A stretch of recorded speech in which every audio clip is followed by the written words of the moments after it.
सायकलिंगसाठी perfect Dombivli जवळचं हे ठिकाण तुम्हाला माहित आहे का? आज सकाळी उठलो, मस्त पाऊस पडत होता. मग काय, काढली सायकल, मारले पेडल आणि निघालो पावसात भिजत सायकल चालवायला. मला रस्त्यावरून नाही तर ऑफ रोडिंग मध्ये जास्त मजा येते, म्हणून वाट काढली चिखलातून, शेतातून, कधी गावातून जात होतो तर कधी बुलेट ट्रेनच्या कामाजवळून. नंतर थोडा रस्ता लागला, मग कोकण रेल्वेचा ट्रॅक क्रॉस करत, वाटेत छानसे छोटे ब्रिजेस क्रॉस करत परत आलो जंगल वाटेवर.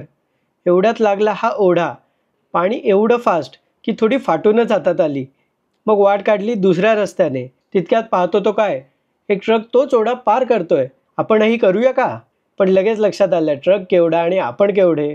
सकाळी उठलो तर छान पाऊस पडत होता, कंटिन्युअस पडत होता, म्हणून मी निघालो सायकलिंगला. पण आणलं की पाऊसच नाहीये. मी एक सर्किट मारलाय या व्हाईट बिल्डिंग पासून इथून लांबवर, त्या एकदम लांब ज्या बिल्डिंग दिसतात तिथपासून या बिल्डिंगच्या बॅक साईडने या बुलेट ट्रेनच्या वाटेने.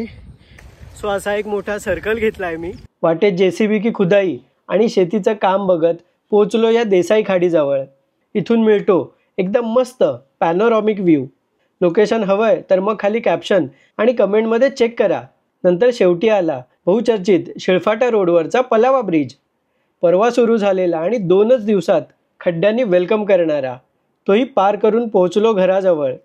पण अजूनही पाऊस नाही आणि माझी पावसात भिजत सायकल चालवायची इच्छा तशीच अपुरीच राहिली.